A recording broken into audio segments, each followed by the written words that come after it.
Wow, thank you very much, ladies and gentlemen. It's another wonderful session that we are going to engage in another wonderful topic.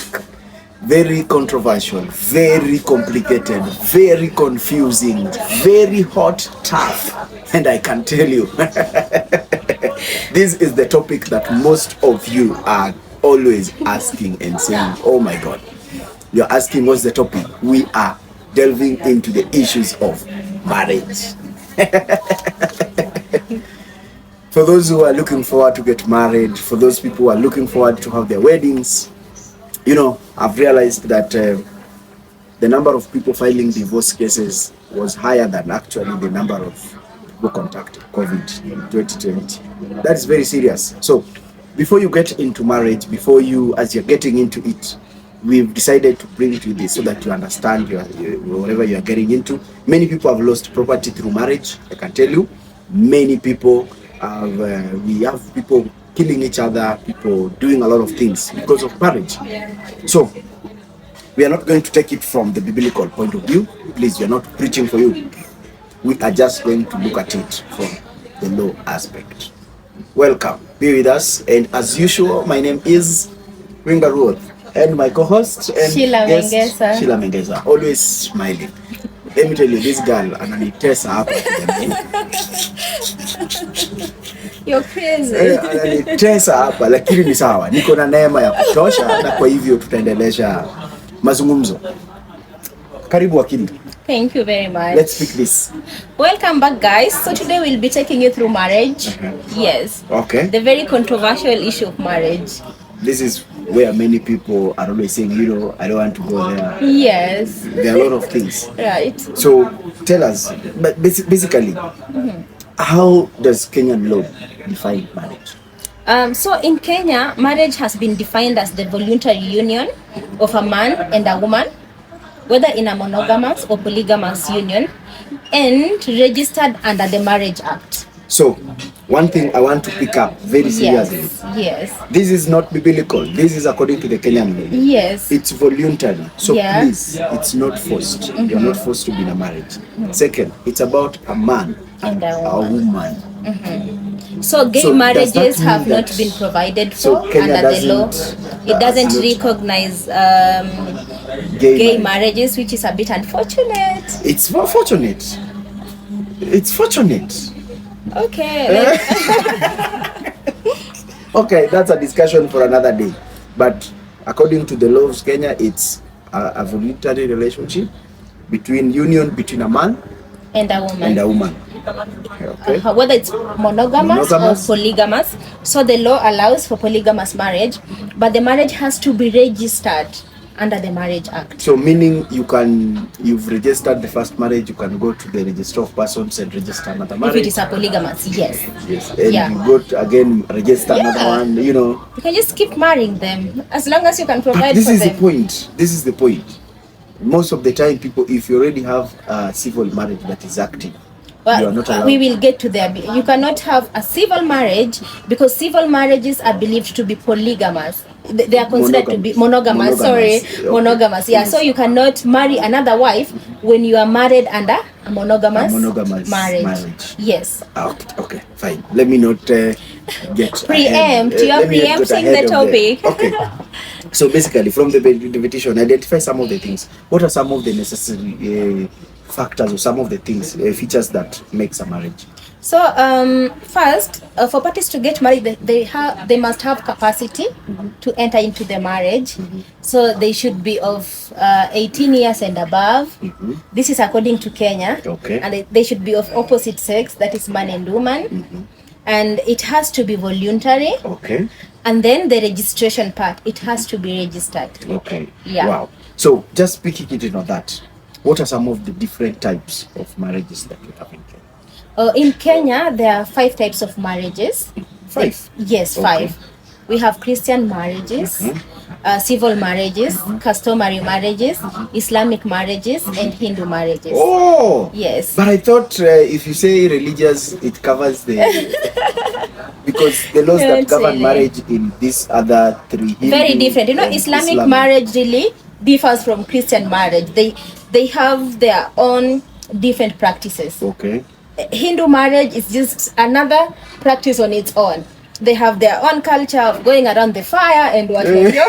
So these are completely different types of marriages. Okay. But today we'll be talking about 3 types of marriages. Okay. Yes. Basically, Christian, civil, and customary. Okay. Yes. Why not Hindu and Islamic? Because our audience had requested us to talk about these 3 types of marriage, and that is what we are going to focus on today. But again, just to make it clearer for you, most of these other 2 types of marriages, like Islamic marriages and Hindu, yeah. they deal with their marriages a bit differently and a bit in their according to their culture, religious culture aspect. So you realize they are discussing them much will not even really bring help to you, because most of them are dealt with from the Kadis or from their Hindu cultures. Yes. So I hope you get it right. So it's not that we have segmented them or we have avoided them. And we are not experts in their customary practices. Yes. I don't know if the Hindu get married before a cow. I'm not an expert. If you want us to teach you about their practices, we'll be able to get. We'll bring an expert. Yes. Yes. Who is very versant. Yes. Conversant with those the topics of Islamic and Hindu marriages. Okay, so picking it up, let's go straight to Christian marriages. Okay. So as the name suggests, these are marriages celebrated by people who profess the Christian religion. Yeah. It's of most importance that the clergyman who conducts the celebration be licensed. Like the pastor who officiates the marriage has to be licensed. And to contract this type of marriage, the couple is expected to visit the marriage registrar and make an application for registration of marriage. So as we had indicated earlier, that marriage has to be registered. So even if you are getting married under the Christian law, you have to visit the registrar and get the marriage registered. So okay, I'll ask these questions as we continue. Okay. Because I want first to, let's go through the 3 types, and then now I'll be a bit specific on some of the controversial questions that people have had. Because I've had scenarios where there's a friend of mine who they got married in church. The wedding was good. We ate good pilau. Okay. Now, these guys wanted to fly abroad, and then presenting their certificates at the embassy. They could not accept the certificate. Right. The reason, the person who officiated the marriage was not licensed. So they had, basically according to the embassy, these people, the marriage was not official. It was void. It is void. It was void, and you know, things like that. I've also had some pastors saying, if you don't do a wedding in church, that marriage is void. And I think that's a myth. Something like that. You can choose to get a civil marriage, a customary marriage, and it will be a legal marriage as long as it's registered under the Marriage Act. As long as you approach the registrar and get it registered. In Kenya we have various religious practices. Not everyone in Kenya is a Christian. Yeah, so you cannot bundle everyone in one religion and force them to get married under the Christian marriage. Okay. Yes. Because I've heard even pastors saying, that's msipokuja hapa tuwawekelee mkono, msipokuja hapa tuwaombe, hiyo ndoa sio ndoa. You cannot force people into your religion. Kenya is a free country. No, basically when they're addressing their congregants. So I just want maybe to correct this perception. Yeah, that is a very false perception, because Kenya recognizes these 5 types of marriages. So you can get married under either of them. No, particularly. As long as you get it registered, it will be a valid marriage. Now, a conversation specifically to Christians. Maybe they have done the civil. Yes. But they have not gone to church to do the Christian whatever processes. And the pastor says, if you don't come here and you eat your cake.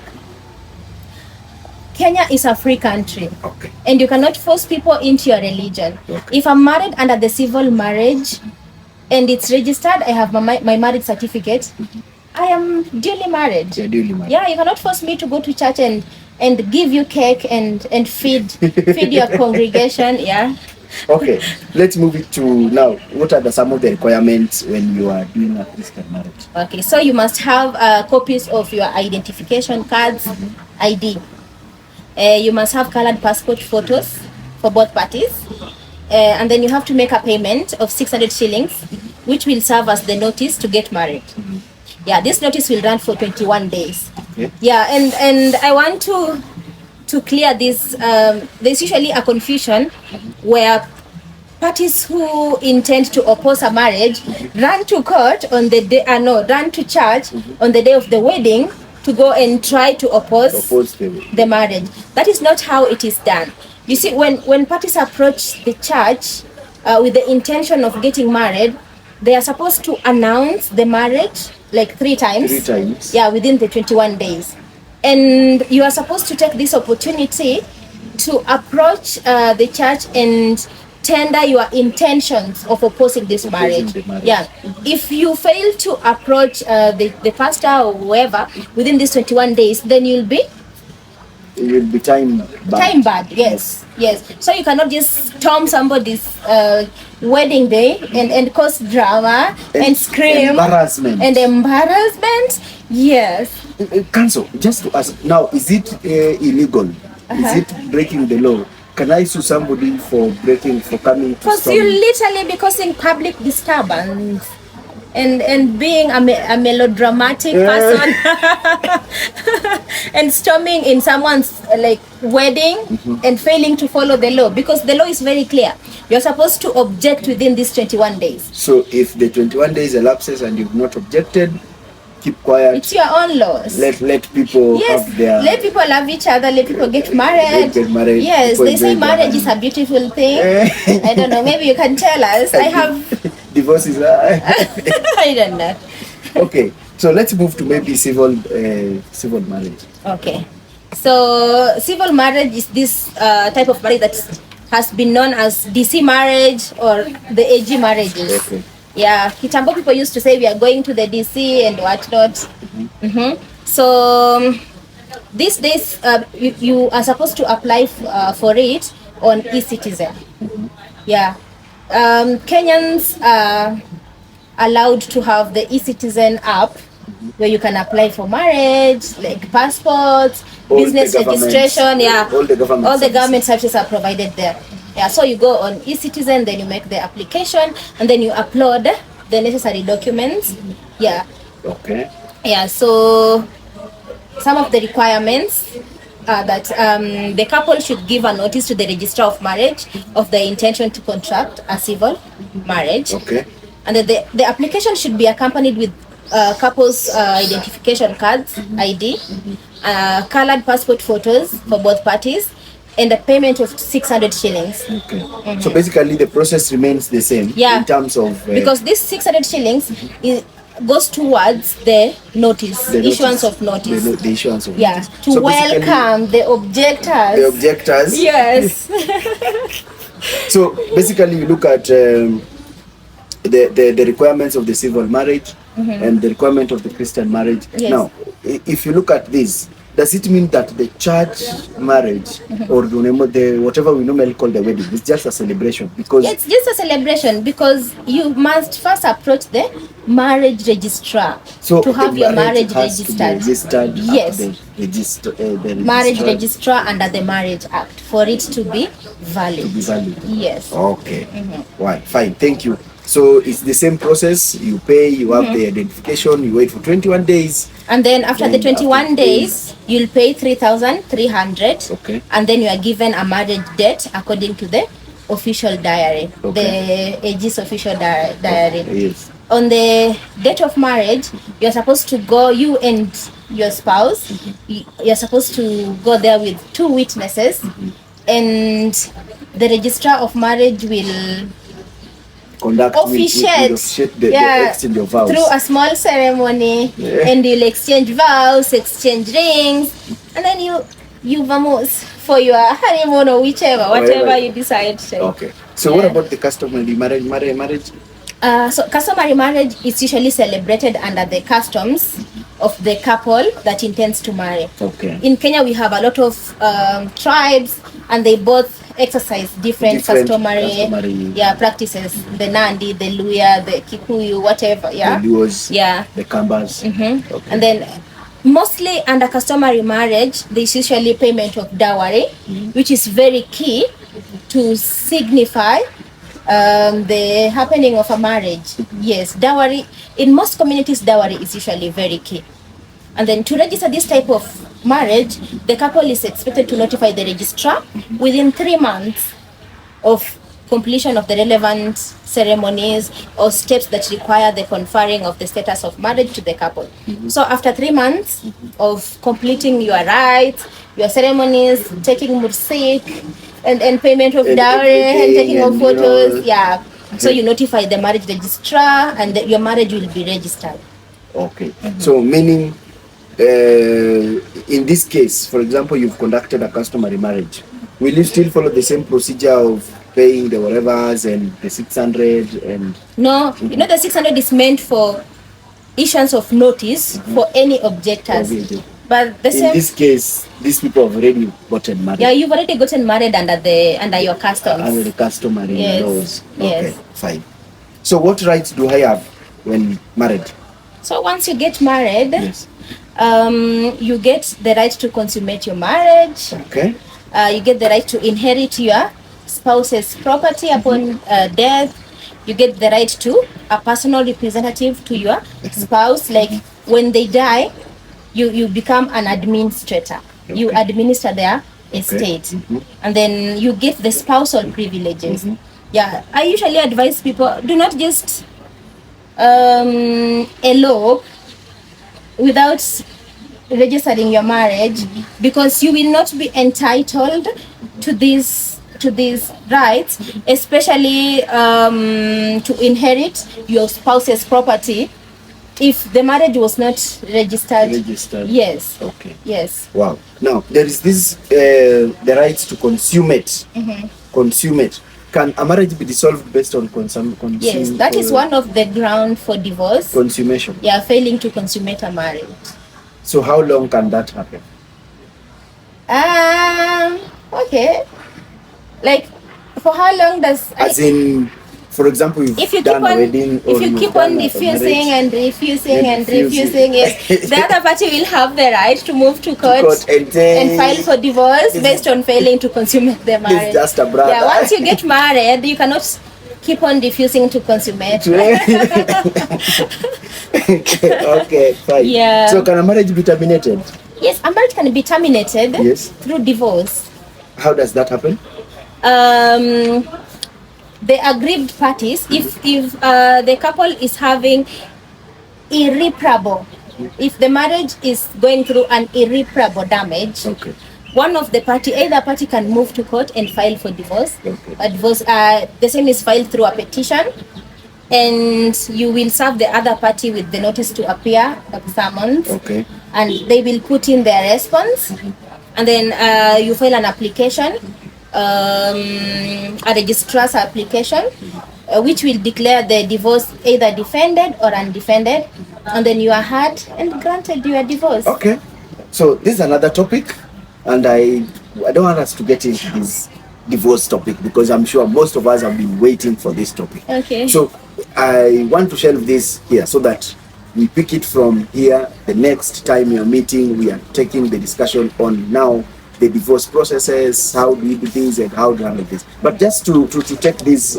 counsel, can you just give us some of these how do you call it? These are funny stories of consequences of having a marriage that is not surely registered or just assuming that things are normal. So in the last session, I took you through a case where a lady had given a man character development.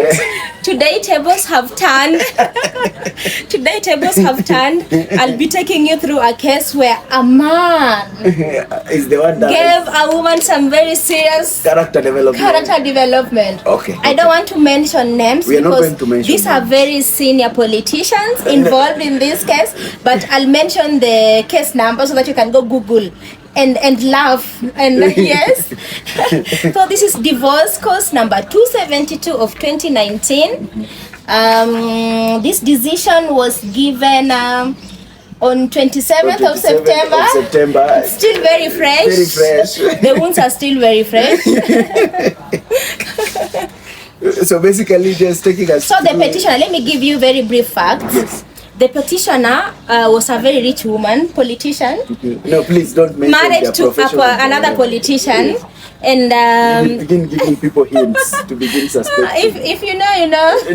No. So actually, the asset recovery was going after the petitioner. Yes, the petitioner. Going after the properties. Yes, because she was suspected to have obtained them through fraudulent processes. Yes. Okay. So what this petitioner did, she hurriedly transferred the properties to the respondent. To the presumed. Yes, to the presumed respondent, who she assumed was her husband. Okay. But when they met, both parties were married. Yeah, when they met, both of them were married.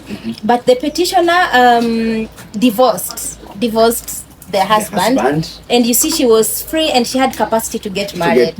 But sadly, boy child did not divorce their You know, I've never heard of this story. The boy child held on to the spouse. I've never heard of this story where the hair told there was let's go sell our mothers. Yes, let's go sell our mothers.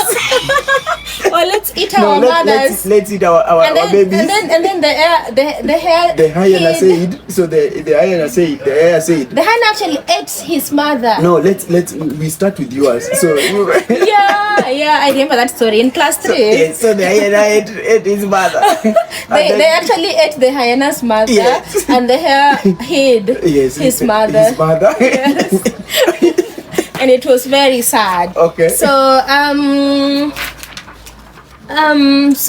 as I had indicated, so the petitioner moved to court. Yes, so the respondent had not divorced. Okay, let's both divorce our. Yes, they agreed to divorce their spouses, and then the hyena and get married. So the petitioner divorced the husband, and they got married under the customary under the Nandi customary law. Yes. But they did not register the marriage. I've also eaten my mother. Yes. So this other the petitioner assumed that the respondent had divorced their spouse. Their spouses. But that was not the case. Boy child held on to the other spouse.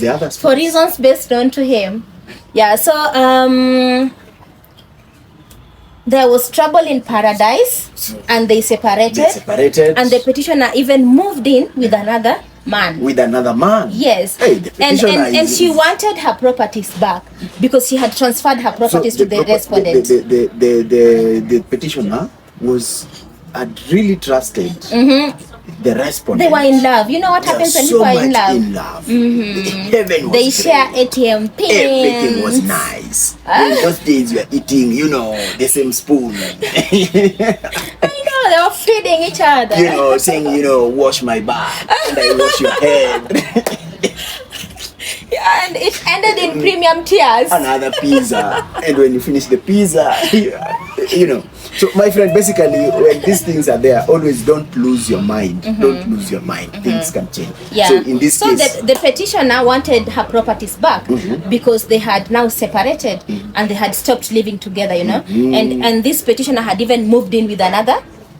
Life moves on. Yes, life moves on, Yes. And so she moved to court and she filed for divorce because according to her... By the time now she was breaking from this second marriage, customary marriage, with the hyena, with the hair. Now, she's now moving to the elephant.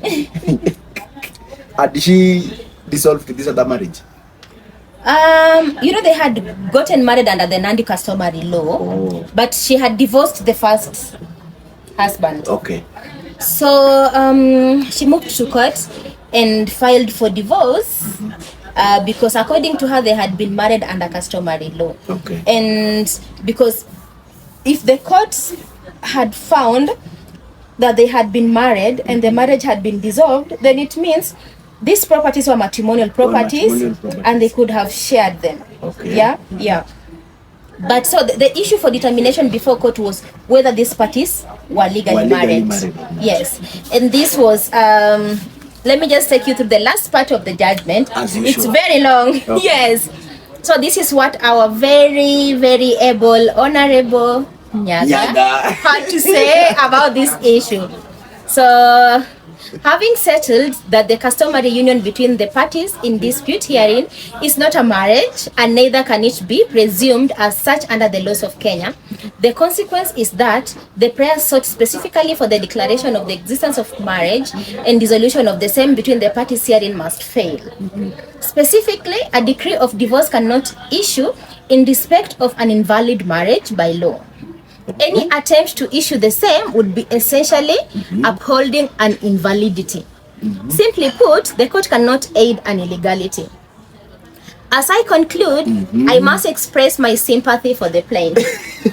From the evidence, she appeared to think that she had found a partner for till death do us part union. Oh my God. She even hastened her divorce from her previous marriage in preparation for the next one. As it turned out, it would all be in vain, as the defendant had not taken any steps to dissolve his own subsisting marriage.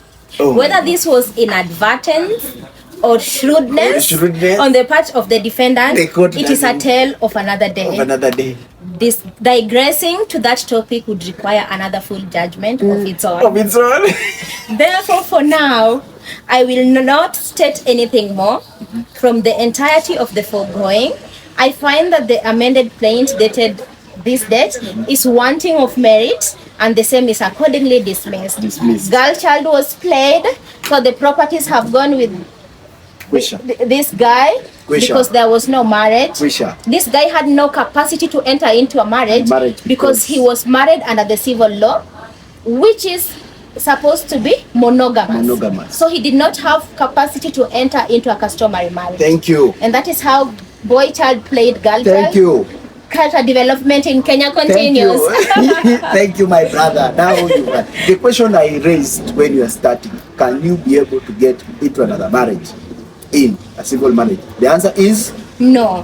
When you're married under Christian or civil marriage, forget it. Forget about marrying another wife. Or if you go ahead and marry another wife, she will not be recognized by the law. Or alternatively, you have to divorce. Yeah, you have to dissolve this other marriage before getting into another one. Now, just before we finish this, let's clarify this. For example, if you want to get married and you have not divorced, and the law determines that by the time you are getting into this other marriage, this other one was still active, my friend, the second one will be void. Thank you. Till next time, character development is on the bell.